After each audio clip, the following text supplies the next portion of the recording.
Good morning, everybody. So first off, thank you all for watching our series, New York Forward, as we talk to all of the congressional candidates across NY-17.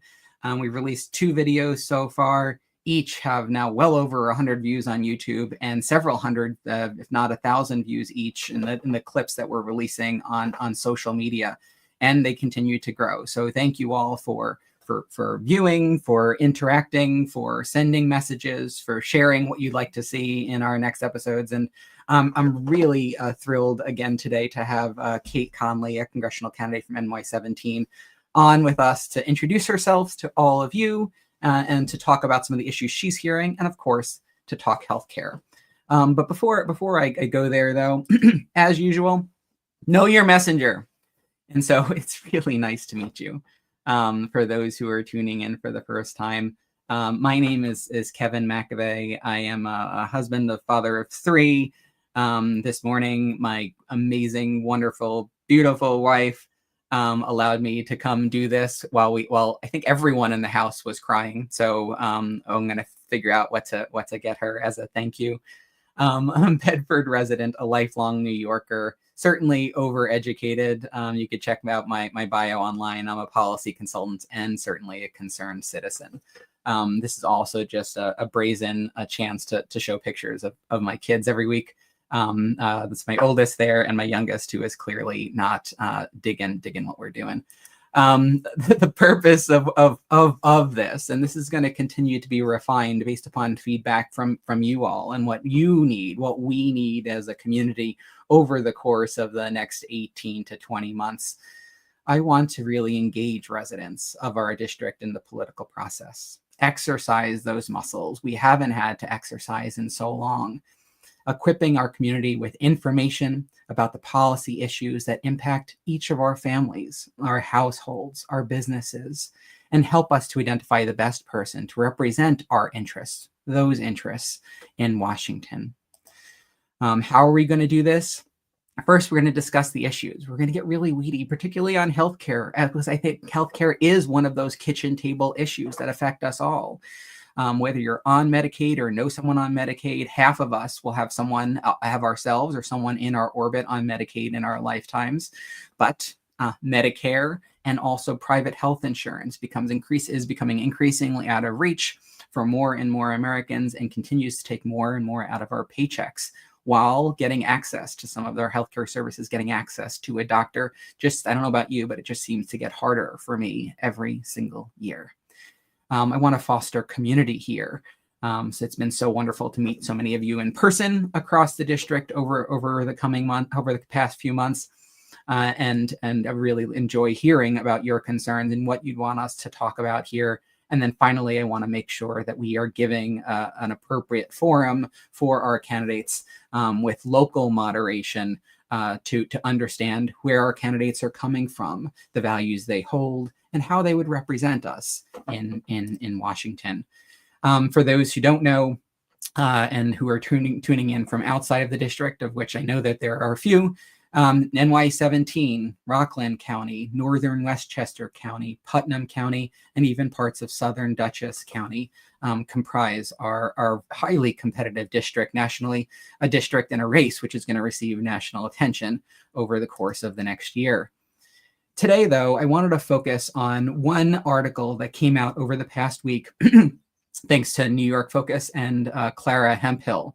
Small Towns, Big Stakes, How Medicaid Cuts Threaten Healthcare in the Adirondacks. It's a terrific article. If you're watching this, I would encourage you on a side screen, don't change the screen, on a side screen to Google New York Focus and to check it out. It's a really well-grounded article, both in facts and in real-life anecdotes from people who are working in the Adirondacks, speaking to the effects that these healthcare cuts in the One Big Beautiful Bill will have on our rural healthcare system in upstate New York, in North Country.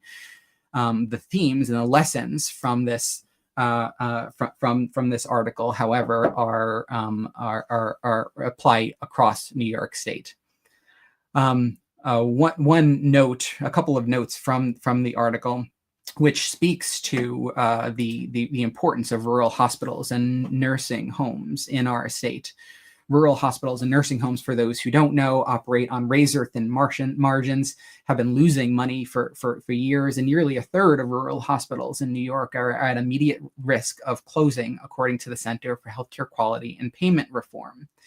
Dr. John Rugg in upstate New York says the federal cuts in healthcare spending, projected at $715 billion over the next 10 years, could have a devastating impact, not just on New Yorkers who will lose that insurance, but on rural hospitals, nursing homes, and clinics that rely on Medicaid payments.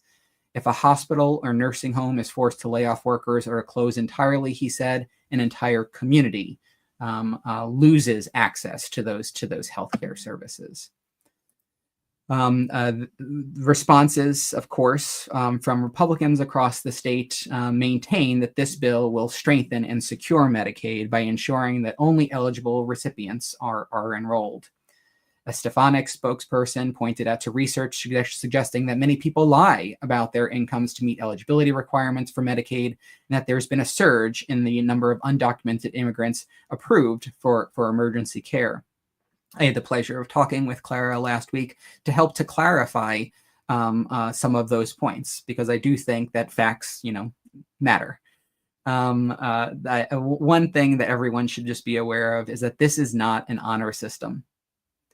Anyone who has ever received Medicaid, and often if you've have to help your parents get on Medicaid for long-term care, for nursing home care, for wraparound support for Medicaid, 5 in 8 individuals in nursing homes across the country are insured by Medicaid. The amount of paperwork that you need to file on an annual basis, at least, is significant. This is not an honor system. Individuals seeking Medicaid coverage in New York predominantly apply through the state-based marketplace, where their income attestations are checked against federal and state data sources. If such checks cannot be completed, individuals must present documentation that prove their income.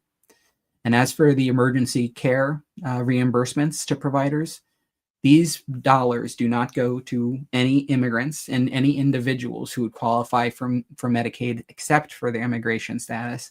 These dollars go to reimburse hospitals, our healthcare facilities, to ensure that they are whole. So that way they do not have to cut services for fulfilling their federal responsibilities to actually care for people who need emergency support.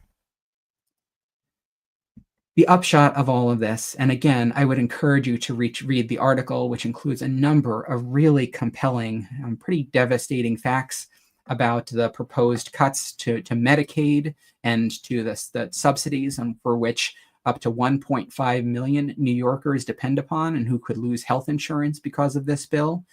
It speaks to the up to $13.5 billion in lost federal revenue that our state could potentially incur due to this bill. But it also digs into the real important implications of provisions of this bill on individual healthcare facilities, including Planned Parenthood. Planned Parenthood operates 7 clinics that serves this region in upstate New York, stretching 165 miles. And because of provisions in this bill, many of those facilities could close. The federal government, thanks to the Hyde Amendment, has long banned the use of federal funds for abortion, but the House bill would go further. It would cancel all federal funding for Planned Parenthood, including for routine health care that organizations like Planned Parenthood offer. Although abortions only make up 3% of the services Planned Parenthood provides, the organization has become a lightning rod for anti-abortion groups and has become a target for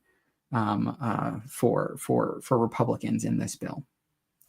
The upshot of all of this, and some of my takeaways from actually engaging around these issues, include there's a purposeful, consistent, and effective strategy being employed. The Republicans in Congress right now are advancing broad-based system changes under the cover of very narrow, simple-seeming, and accessible issues. Think about work requirements, work reporting requirements, which we've spoken on several previous calls.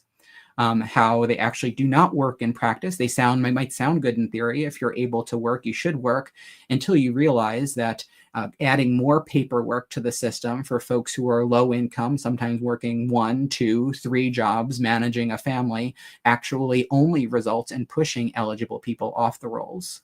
Undocumented immigrants, really using that as a boogeyman to put forward cuts to our healthcare system, as opposed to really kind of grappling with some of our hard both policy and moral issues around immigration, and of course anti-Semitism, which we'll come back to on a later call. There's also a war in expertise, broad-based attacks on experts' knowledge, facts, and data, unless those facts and data happen to work in their favor. That's not what facts are meant to do. That's not what data is meant to do. And finally, values. And this is something I want us to really think about, both as we're engaging with our candidates across the district, as well as we're here, as well as when we hear and wrestle with some of these issues that are highlighted in quick snapshots on the news. How do we feel about some of these issues? It requires us to step back from where we are led, often by politicians and the media, to ask whether these actions really reflect our values. For example, does every American deserve access to quality, affordable healthcare? Or not? I think this bill puts forth a moral imperative that not every American deserves access to healthcare. I disagree with that. I leave it to you whether you agree with that or not. But in this conversation, I am so happy to have Cait Conley here. Cait is a 4th generation Hudson Valley native, a combat veteran who has deployed over 6 times around the world, including in some of our most dangerous combat zones like Iraq and Afghanistan. Cait spent the last 2 years ensuring the security of our nation's critical infrastructure against physical and cyber threats as part of the Cybersecurity and Infrastructure Security Agency. In that role, she spearheaded the agency's multi-domain election security mission, supporting state and local election offices in all 50 states and territories. Prior to CISA, Cait served as the Director of Counterterrorism on the National Security Council, where she led policy efforts to counter threats from Middle East state and non-state actors and domestic emerging threats. She's also previously served as the Executive Director of the bipartisan Defending Digital Democracy Project, based out of Harvard University's Bedford Center, in addition to being a graduate of the U.S. Military Academy at West Point. Cait is also holds master's degrees in business administration and public policy from MIT and Harvard. And so with that, it is my pleasure to introduce Cait. Cait, nice to see you. Kevin, the most awkward points are always hearing your own bio. You're like, oh goodness, oh goodness. Well, I mean, there's lots to cover because you've covered a lot of ground, both in terms of what you've accomplished as well as around the world. You've been places. I love hard problems and hard fights, and I will tell you, Kevin, like there isn't one that I won't jump on and say, all right, let's go, right? So yeah, that has led to different chapters and quite a few miles put on in 4 decades. I'll say that much. Well, so maybe we could start, if you're okay with it. Let's start at maybe not the beginning, like the very beginning, but like you grew. Can you talk to me about growing up in the Hudson Valley and what that was like, and then maybe kind of leading up to the turn of the chapter of when you decided to serve in our military? No, absolutely. So super proud of my working class roots in the Hudson Valley. You know, and you look back, and I feel like all of us in middle school had to do like the genealogy project, right? Of like, where does your family come from? Yeah. So, I mean, my great grandfather worked in the brickyards outside of Montrose, right? Helping put our family on the map here in terms of having the means to build a family, to start a family, etc. My grandmother and my grandfather grew up in Peekskill. They met when they were teenagers, got married, neither even finished high school, right? And at that day and age, like, you work to support your family. And so I think these working class roots like go back beyond my parents, but continue there too, where, you know, my mom was born in Peekskill. My dad was born and raised up in Hopewell Junction. And, you know, growing up, we didn't have a lot. My mom worked in the U.S. Postal Service. She's been doing that for 47 years. And so I'll tell you, as someone who's tagged along with her for many of those years, it was amazing to see her support families across the Hudson Valley. And then my dad was a construction worker, so he built homes. And I think both of them really thought it was incredibly important in me to learn the values of hard work and to understand that's where our family came from, right?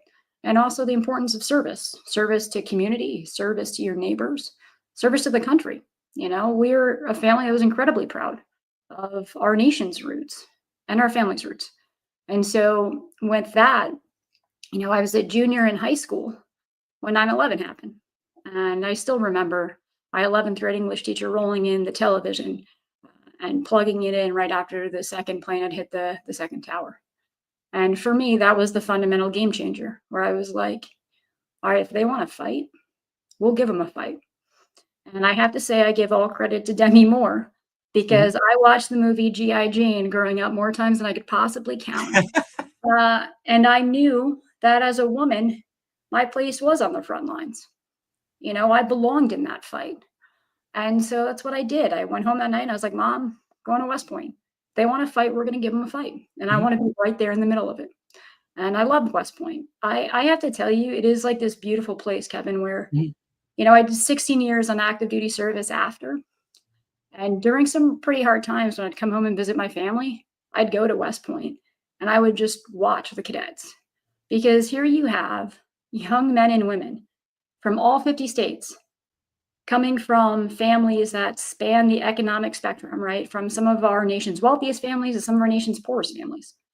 And they're all there wearing the uniform, swearing the oath to support and defend this nation. And I think what that symbolizes is so special and so important to who we are, right? And so going into why I am fighting this fight now, it's because I firmly believe with every ounce of me that our country's best days are truly still ahead of us. And I love this nation with every ounce of my heart and soul and body. But I know that for that to be true, we have a lot of work to do. And I will tell you, I feel like both sides have taken us down this path where that is harder to see as our outcome, a better future. And so I think our country right now is truly at a crossroads. And both sides, politicians from both parties, got us here. And they're not going to be the ones who fix it. And so this is where I think it is time that our nation truly needs real leadership, more now than ever. And that calling, that responsibility is something I felt my whole life, right? To your earlier intro, I mean, I spent over a decade of my career in the special operations community trying to go to the hardest places, trying to fight the hardest fights for this nation because I love it so much. Yeah. And we need to do it. And so right now, I feel like the hardest fight for this country I love so much is truly right here and now. And that's why I'm here, out of true love and a spirit that I give credit to my family and my community of instilling, which is you fight for the things that matter and you have the courage to stand up. I mean, it really resonates with me, like your description of West Point. There's something incredibly special about institutions like that bring people together regardless of their background to press for a common mission and a better good and a better tomorrow for everyone. And that's something that really existentially concerns me about where we are and where we're going as a country. I just see increasingly, and I don't know if you feel similarly, like our politics are increasingly being treated like a sports game. And it's becoming less and less about issues and more about which team you're on and how you can kind of get one up on the other team. I don't know if you have any thoughts about like just reflecting on your experience at West Point and in the military and serving in defense. Like, are there any lessons that we can learn and bring back to people to kind of help us to rethink where I think we're headed, which is a really dangerous and unproductive place? Kevin, I viscerally agree with everything you just said. I think the reality is if we could get back to a place where we remembered that we were Americans first, right? That like our communities, they're the fabric of who we are. And what party you may or may affiliate with is the least important thing you have going on in your life, right? Like, at the end of the day, that stuff that divides us, like there is so much that we share that is important. And if we could focus on that, right? Like what unites us as Americans, I truly believe that is what it's going to take to fix this. Because right now, I believe the outcome in November was less Americans were excited for who was elected, and more the majority of Americans are just fed up. Fed up with both sides. Not just now. We've seen this over the past 10 years. And like, shame on the political institutions for not hearing and doing something about it. And I think that's where you see leaders like me are just like, I'm done watching this, right? Like, I haven't put my life on the line and put lives of America's sons and daughters to watch politicians take this country off the cliff. The people in uniform, the people who've sacrificed before us, not even just military service members, like us, our families, we owe it to the generations before us to leave this country better than we received it. And I just don't feel like we're doing that. We're not serious about the real work that needs to be done.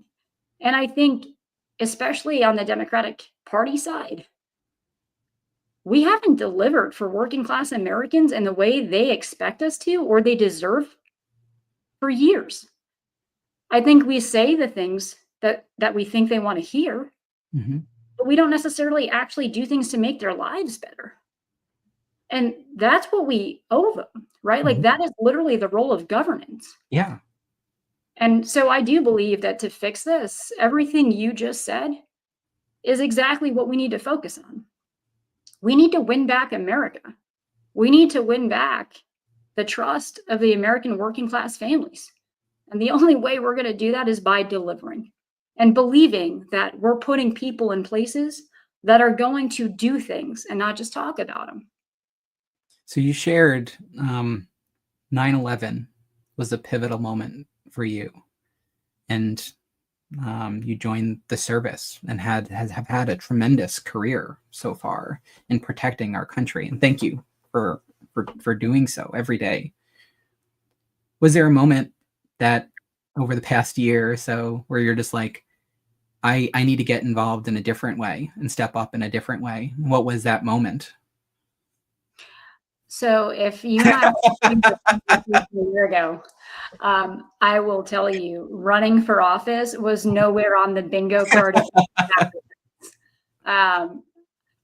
You know, so to that point, growing up here on 9/11, every community here got rocked. Like, it was so personal. And that feeling you had that day of like, this just happened to our neighbors, right? Like, everyone lost someone.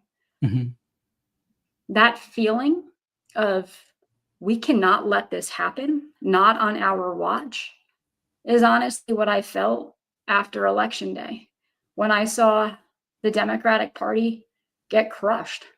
Like, we didn't just lose the popular vote. We lost every battleground state, Senate, and the House. If that's not a wake-up call that we're out of touch, I truly don't know what else we're waiting for.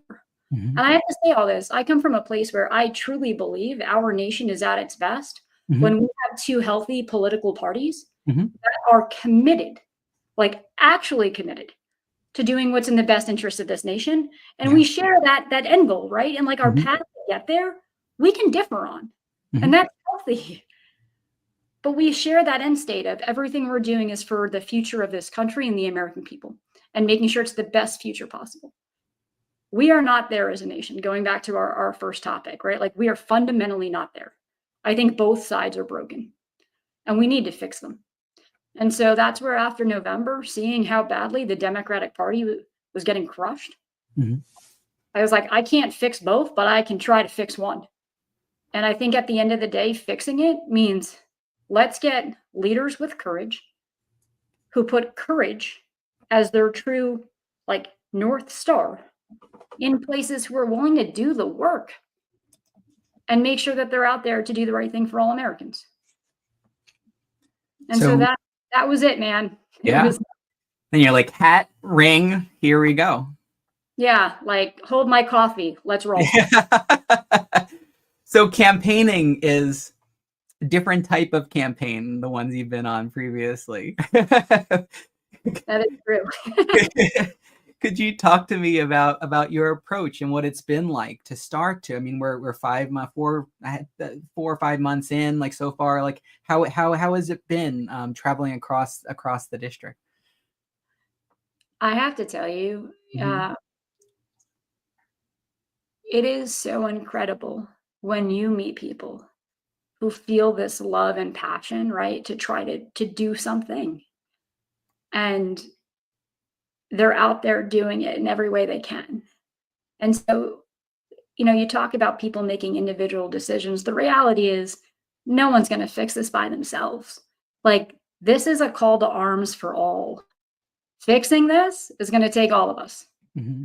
And I continuously get fired up every time I go out there and I meet people who were protesting on Saturdays, right? Mm-hmm. Or door knocking for local elections, trying to help people understand the issues. Things like this, Kevin, like Mm-hmm. we're just trying to bring people along, right? To have the conversation. And so in that way, I don't know that I've ever felt this kind of fire, right? Of true belief and inspiration. I will say I come from a world where most of my stuff was classified. So seeing my face on things is still weird. I come from a world where if my face was anywhere, things have gone real wrong. So that's still taking some adjusting. But I think it's not that different in that every day you wake up and you're like, what can I do for my country? What can I do to make this better? To fight for a better future for all Americans. And the people I get to meet on this journey and the stories I get to hear, like there's not a word to capture how special that is. Yeah. And I imagine, because I feel this a little bit myself, even just going around the district and talking about some of these issues with folks. People are looking for someone to help them because like, both of our parties for too long really haven't been addressing just some of our basic societal gaps, and it endows a certain sense of responsibility as a leader. As you're going across the district, these people are kind of sharing their concerns. What are the concerns that you've been hearing from folks that they're talking about on a day-to-day basis? It's what media tells us we're concerned about, which is fine. But like, what are you hearing? I think the thing I'm hearing the most of right now is fear. And that breaks my heart, right? Like that makes me angry because I don't think any American should ever live in fear. But it's a different kind of fear. It's a fear over, am I going to have healthcare coverage? Am I going to go bankrupt because I end up falling and breaking my leg and I now need to pay for all of this out of pocket because I don't have any insurance? Mm-hmm. It's fear that they're not going to be able to find a job, right? Mm-hmm. And the economic uncertainty and instability is going to get worse. It's hearing the struggles of working class families and how affordability is beyond reach. I talk about my working class roots. My family's still working class. Like my family's still struggling here because the reality is it hasn't gotten any easier in the last 25 years to live here. It's only gotten harder. Whether it's the fact that the housing market and the housing crisis is in some ways debilitating for families, right? Trying to buy a home here. One of the stories I hear the most when I go out and I meet folks, it's the stories of parents or grandparents who talk about how their kids are now adults and they want to start their families and they want to move back home here to start that family with their family and how they can't afford to. Like you are seeing how the economic conditions today are literally keeping American families apart when they want to be together. And that should make all of us angry. Yeah. But then you also hear stories, like one of the other ones that crushes me is you talk to parents who are like, look, For the American dream, I was told that my kids had to go to college. And I saved my entire life to put my kids through college. I've been saving for 20 years so my kids could afford to go to college so they could have a better future. They just graduated. I'm $100,000 to $200,000 in debt, or they are. Mm-hmm. And they either can't find a good job or can't find a job at all. And they're moving back home. And you have these parents who are like, how is this the American dream? And Kevin, going back to your one of the topics you had earlier at the onset, like, I am the product of the American dream. Neither of my parents graduated from college. I got to go to West Point and Harvard and MIT because I work hard and the American dream is real. Mm-hmm. I feel the angst of parents who are like, I don't think that's real for my kids right now. Mm-hmm. And when you look at the economic studies, for the first time in our lives or our parents' lives, the economic prospects of the next generation are worse than ours. That should be fundamentally unacceptable in America. If the federal government and state and local governments are doing our jobs for the people that we represent, that should be fundamentally unacceptable, because it is the role of government to set conditions to enable American progress. So it's time we do our job. I mean, it's so much of what you say resonates, both in the cost of actually finding a house here, but also in maintaining it. I know that many residents across the district have been getting these electric bills that are just out of control. And they're preserving heat, they're keeping the house cool during winter just to kind of get by. And we've seen over the course of years the cost. I don't know if you've seen this too, the cost of groceries and just the basic necessities for daily living all going up. Affordability does seem to be a pervasive concern. Yeah, I mean, you hear the stories every day, right? Mm-hmm. Of people working multiple jobs and can barely afford rent, of people who are cutting back on groceries to pay for their prescriptions. Mm-hmm. This should not be what working families in America are going through. Yeah. It's wrong. But we need to stop just talking about it and actually do something about it. You talk about the energy crisis. Mm-hmm. We're facing. One of the biggest areas that over the past 2 years I really had a front row seat at is better understanding the state of our nation's critical infrastructure. Mm-hmm. Include our energy infrastructure. So when I say critical infrastructure, I mean like literally the physical and cyber infrastructure that powers the electricity in our lives, the water we drink, right? Well, it's all modern, efficient, and working, right, Cait? Right? But it should be. Yeah. This is what kills me is I'm like, America is a superpower. A superpower that I believe in is a superpower for good around the world. Yeah. But what has made us a superpower is that America has driven global progress since our inception. Yeah. Like, we are a force that drives innovation, that attracts the world's most incredible talent. We haven't been that. And it's not just now, but like literally the past decades.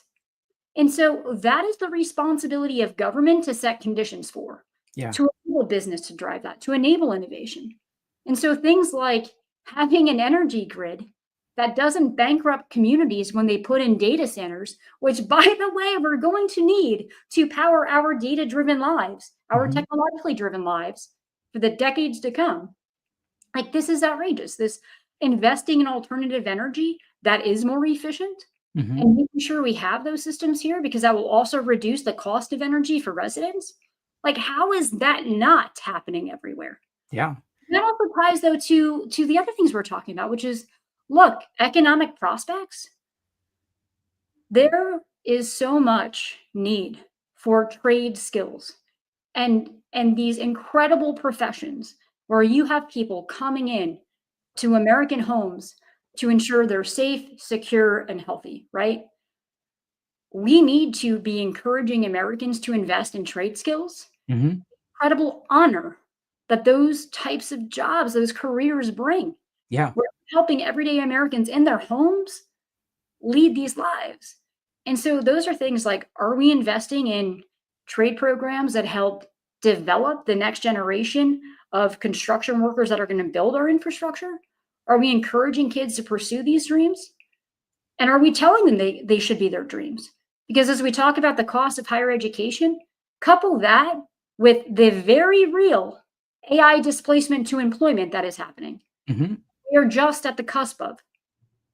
You are already seeing stats that show that the recent college graduate unemployment rate is higher than that of the nation's. And that is only going to get worse. So, what are we doing to actually make sure the next generation does have better economic prospects than ours, despite the disruption that's coming? And then that gets back to my point, Kevin, of like, Yeah. right now, leadership matters more than ever. And I think that what you're speaking to is actually a very different direction than the direction we are presently on, where in the one big beautiful bill, it takes away so much from people, and it really shies away from actually thinking about the infrastructure we need moving forward as a nation to be successful, and which we really need to invest in every single year moving forward. But to your point about hearing from folks across the district, we actually have two members of folks and residents across the district here today who are here to ask you a question. And so with that, I'll actually bring on first Judy Sage. Judy, it's nice to see you. Thank you for joining. Thank you for having me. Can you hear me? Oh, I can't hear you. Did I ask my question? I think I can hear her enough, Kevin. Okay. So Democrats know that in the critical race to win back Congress, we need a candidate for New York 17 who can win in the general. Some Democratic voters believe a candidate with a base in Rockland County has the best chance of winning. And some Democrats believe we have a better chance to win given recent history with a male candidate. Can you speak about how you plan to build a broad base of support in November if you were the candidate in a district that includes all of Rockland and Putnam counties, portions of southern Dutchess County, and most of northern Westchester County? And there's a lot of diversity there, and there's a lot of blocks. And I wonder what your strategy would be if you were the candidate and how you would overcome these obstacles. Thank you. Thanks, Judy. And so I'll try to recap some of that just to make sure folks had any trouble hearing it. But Judy was asking, like, look, how are you planning to actually win this district, right? When it comes to the challenges we are facing and the facts that in 2022 and 2024, we didn't win. And this is a diverse district in terms of we have 4 counties that have different needs, and they have communities that essentially are looking for different things, right? So how are you going to appeal, or I guess in this case, how am I going to appeal to enough voters to win, right? And what is my plan? And there are lots of folks out there who have an idea of what that should be, whether it's one area of the district mattering more than another or a certain type of appeal. And how am I looking at that? Is that a fair recap, Judy, in some ways? And I think, Judy's question is really the most important question out there, because the only way we govern is if we win. And so this is about winning. I am doing this because when I get into a fight, I come from a world where failure is not an option, where the stakes are too high. And I believe that is the case right now, right here in New York 17. We cannot afford to fail. And I have to tell you, this is where I do think the approach that we, the Democratic Party, need to be taking for New York 17 to win is one where we try to appeal to every single voter.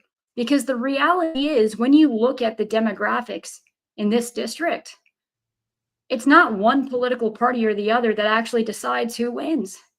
There is a huge portion of this district that are unaffiliated voters who honestly probably feel like we do, which is frustrated with both sides, and they're sick of it. They're sick of politicians. They're sick of people saying things and not doing things. And so I think when you talk about how do we win, we have to go out there and work so hard and let people know how much we care to win every vote. And that is what I am trying to do. I don't care what political party you're in. I want to earn your trust and your vote because I want you to know that I'm going to fight for you every single day. And this is where I do think my life has demonstrated that, right? When I went overseas and put my life on the line for this country in uniform, I wasn't doing it for just Democrats or just Republicans. I was doing this for our country, for every American, for our future, for our safety, for our security. Mm-hmm. And I think going back to the start of this conversation, Kevin, like the fact that we are approaching things looking at how do I get enough Democrats here to win is part of the problem that the Democratic Party has had the past two cycles. We don't want to win this next cycle by a point or two. We want to bring a bigger party along. And I think that's so important. And Judy, thank you for asking the question and for all of your engagement and advocacy locally and historically. You've been such a part of the community. Thank you for joining. And Cait, like, so folks can expect to see you in Westchester and Putnam and Rockland. Yeah. I mean, Kevin, at the end of the day, I love this country and I will fight for every American, right? And in New York 17, I'm going to fight to earn the trust and vote of every voter. I don't care where you live or what party you are or aren't affiliated with. That's not what matters. Yeah. What matters is the fact that you can look someone in the eye and trust that they get your struggles, that even if you don't agree on every policy position, you know you share the same values. Mm-hmm. And that goes a long way. It does. And one of the like the kitchen table conversations and concerns that we were talking about earlier is around healthcare. So it's really wonderful that we have my friend Jen Castellano on, and I think you might have a question about healthcare for Cait. I do, and thank you for inviting me to participate this morning. And Cait, I look forward to chatting with you further on some of these topics. But to kind of pivot off of Judy's question, with all the rhetoric about Medicaid and healthcare services not being cut by Congressman Lawler, despite what we know to be true, right? What's in this bill and what's been discussed by Republicans in Congress for months now. How do you plan to craft an effective communication strategy to CD17 voters to emphasize his record? Yeah. Jen, that is such an important question because I think what we've seen coming out of Mike Lawler is he is unburdened by values or honesty. And I will tell you, if Mike Lawler was actually the person he claims to be, I don't know that I would feel as motivated to do this. But the fact is he's not, right? And I do believe that come next November, voters from all across the spectrum are going to be insulted when this guy tries to convince them that bad things haven't happened to them. And I have to tell you, like, he can keep underestimating people and he's going to absolutely feel that pain.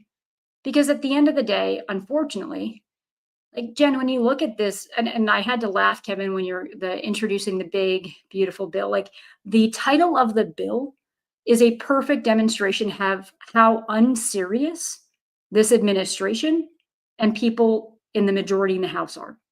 Like, this is about people's lives. This is about their health care, their ability to pay for a roof over their heads, their ability for their kids to go to school. Like, this is about the visceral things that every American cares about. And so when you talk about cuts like cutting Medicaid to New York, right? 59% of federal funding to New York State is for Medicaid. That's $55 billion a year. And these cuts aren't just going to hurt people who are on Medicaid. They're going to hurt every single New Yorker, every person here in District 17, because those funds, they're not just for individual healthcare plans, right? Like, that funding also supports our local clinics, our hospitals, our nursing homes. And so when you talk about the pain that we're going to see, it's going to be everyone. And that makes me sad, right? I wish that wasn't the case. But the reality is these folks don't actually care about us. And that has been made very clear. They're more concerned about getting $1 billion plane from Qatar or somewhere than they are taking care of like kitchen table issues. And so this is where we go back to the start of this conversation. Americans deserve better. New Yorkers, us here in New York 17, we deserve better. We deserve a real leader who's going to deliver, who's not just going to say the things that they think voters want to hear. And so, Kevin, you were talking earlier about healthcare. I'll tell you, we are the United States of America.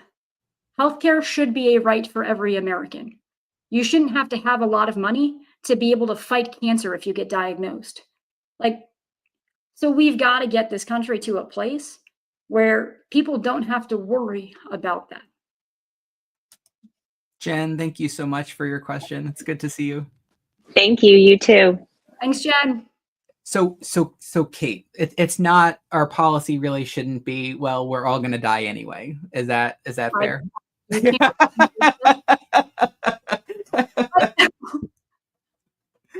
what world do you think that's okay?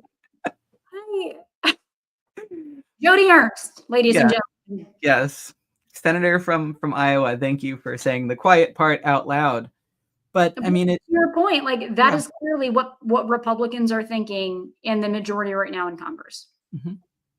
And so it does become, I think that they think that the present push is about bringing Medicaid back to its roots from where it was started. But Medicaid over the years, in all fairness, has evolved to take care of more folks because our other systems of ensuring folks are being taken care of have failed to cover the gap, and more people don't have access to our healthcare system.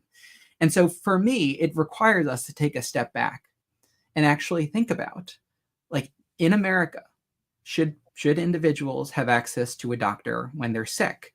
And I do imagine that that's something that comes up as you're talking to constituents, and across the district, about access to care, being able to get appointments, the cost of even seeing someone if you have health care. What are you hearing from constituents on healthcare, and what do you think we should do moving forward? It does hurt me, Kevin, because the conversations I'm hearing now are not that different than conversations I heard growing up. Mm-hmm. And so I was very fortunate that my mom worked for the Postal Service, right? So we had healthcare, but I certainly had neighbors and family that didn't. And this goes back to the trade-offs you saw, right? You saw people who didn't go to the doctor because they couldn't afford it, or because they knew that medical bill was going to bankrupt them. You saw people rationing their medications, right?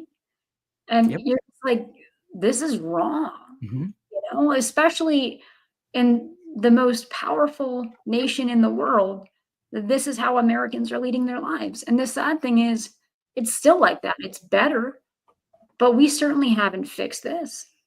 And so I think this goes back to the point of, look, you should not have to be wealthy to be able to live a healthy life. This country, we are strong and powerful enough where we should be able to allow processes and systems where working class families have access to preventable health care and long-term care, right? And so this is also a business model too. It just makes sense. The whole ounce of prevention, right? That really does make a difference. Leading healthy lives also means you're going to have lower healthcare costs later on because you'll have less illness. So these are some fundamental things that I think we do need to continue to make sure it isn't getting lost. And it is frustrating when you talk about this bill and you're talking about our neighbors getting impacted, right? Kids, the elderly, the disabled. Are you kidding me? What kind of coward are you? That's what you're going after? So you're going to give billionaires a tax cut, and then you're going to go after the healthcare supporting kids, the elderly, and the disabled? Cowards. The bill is taking us in a really dangerous and wrong direction, and prioritizing values that really historically haven't been what we as Americans have pursued. And thank you for calling that out. And before I ask a final question, just going back to really kind of allowing folks to get to know you as a candidate, are there any, could you describe a little bit about Cait's daily life and the things that when you're off the campaign trail or not working that you're really interested in? Again, because we're all just people trying to do a thing and make a world a little bit better for the folks that follow us. No, I think you can see I'm somebody who has neck veins. So sometimes they come out when I talk about things that get me angry. I didn't notice the neck veins for the record, but sometimes I feel like, I don't know if you ever saw Jurassic Park, but there's like a dinosaur like flips up like their little fangs thing. Sometimes I feel like that's what I look like. Yeah. Get angry. I mean, Kevin, I think the most important thing is just for folks to know that, like, look, I'm not a politician, right? I am a public servant and a battle-tested leader who loves this country more than anything else. And I am doing this because I have greater faith than fear in terms of our future. I have complete faith that our best days as a nation truly are still ahead of us. But we have a lot of work to do to make sure that is true. And I do believe that the next few years, to include through continued things like AI workforce displacement, global instability, some of which we've caused, I think we're going to have very challenging years ahead. And I think real leadership in government is going to matter more than it's mattered in a very, very long time. And so I'm doing this because I believe in this country, and I will fight until my last dying breath to make sure we have the future Americans deserve. And that's why I'm doing it. Well said. And it's so wonderful to have you here. So if folks want to learn more about you or get involved in your campaign, how do they come hang out with us? We love it. And can people? So I know you have coffee chats with Cait. Coffee. What is it? We're all over the district. Every weekend, we're trying to go to a different coffee shop. So if you are the owner of a coffee shop and you want us to come hang out, like, please also do reach out. But we're trying to go everywhere to just meet folks. We're doing coffees with Cait. I started Reps and Real Talk, which Kevin and you and I were chatting about. Awkwardly, I felt like people watching me do reps would just be a waste of their time and awkward. But I've gotten enough requests to say, well, at least do a rep or two. I will do it. But yeah, so we've got Reps and Real Talk. But really, the purpose of that is what we're doing today, but in far shorter form, which is no BS, no political digs, like, just talk about the issues so people get them, right? Like, so that we can be real with each other about this is what the stuff means. And so doing that, but also just every day, I'm trying to meet with as many folks as possible. So if there's events that folks think I should go to, please send them over.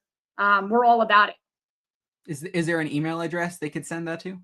Yeah, the easiest is info@caitconley.com. So that's CAITCONLEY.